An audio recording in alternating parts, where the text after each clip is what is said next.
Hello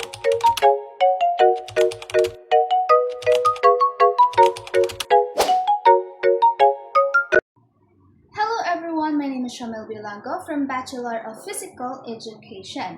Today, I will be sharing my thoughts on the video about globalization, cultural literacy, and multicultural literacy. Now, the video begins by defining globalization.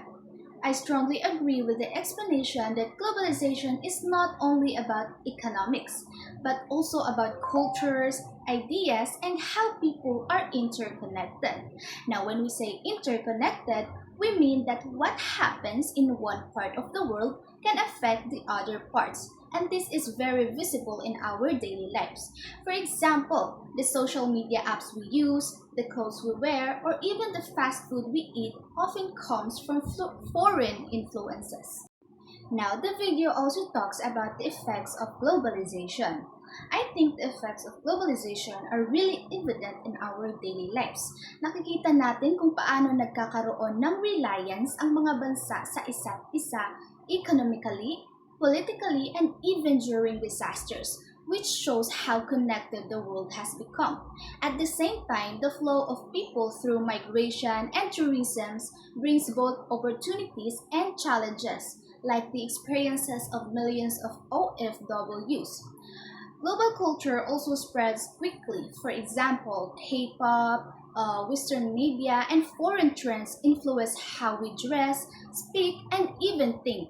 Even practices like Japanese discipline inspire some Filipinos to adopt new habits.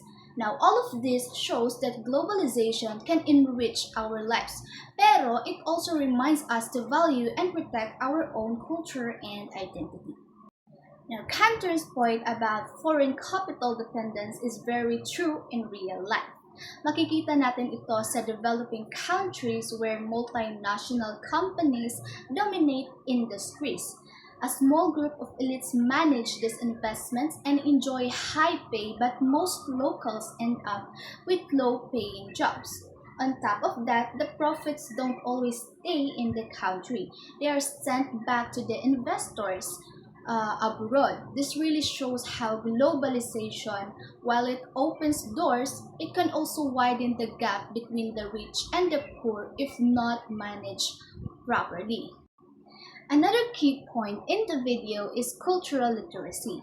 I really appreciate how it was explained that cultural literacy is not just memorizing facts about other culture but understanding and respecting them.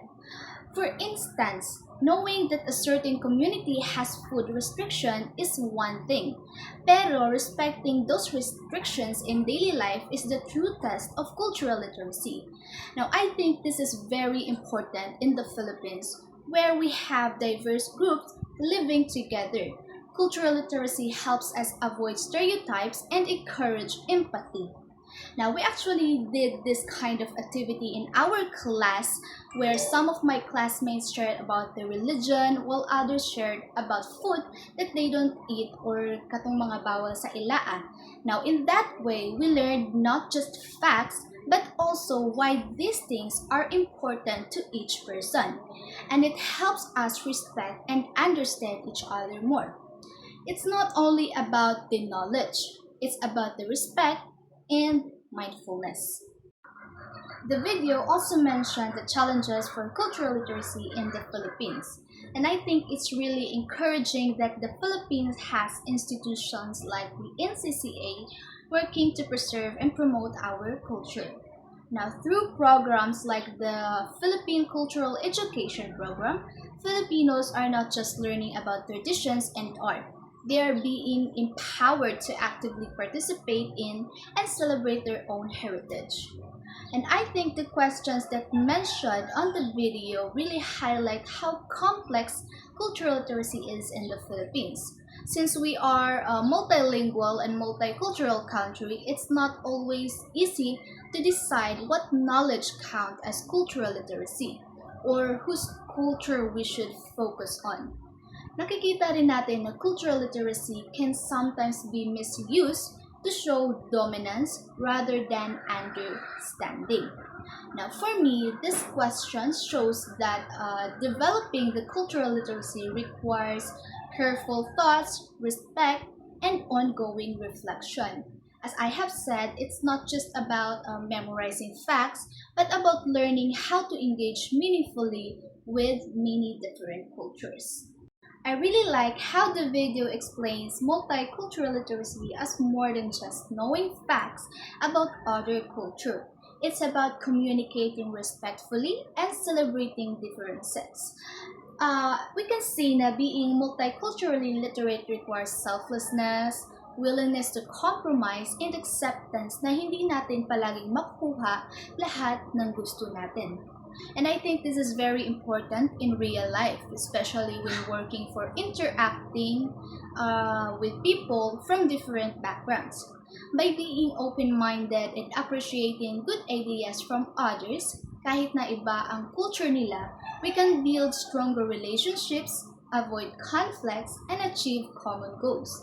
Now, for me, practicing these skills helps us not just understand the world, but also makes it more inclusive, one interaction at a time. Now, lastly, the video talks about the skills we need to be multiculturally literate.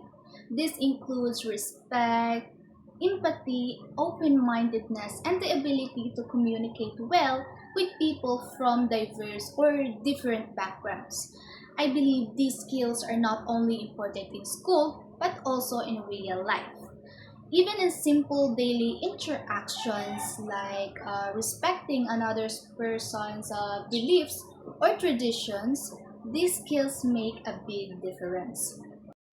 Now, reflecting on the video, I realized that globalization, cultural literacy, and multicultural literacy are deeply interconnected. Globalization brings people and cultures together. Cultural literacy equips us to handle those encounters respectfully, and multicultural literacy challenges us to create a society where differences are not only tolerated but celebrated. Now, for me, the key lesson is that globalization is here to stay, but it is up to us to make sure it strengthens understanding rather than erases identity. In conclusion, I learned three things. First, globalization gives us access but requires responsibility. Second, cultural literacy is not just knowledge but a practice. And lastly, multicultural literacy only works when there is inclusion and equality. As a students and future professionals, we can contribute by promoting respect, listening to diverse voices, and valuing our local culture while embracing global connection. That would be all. Thank you.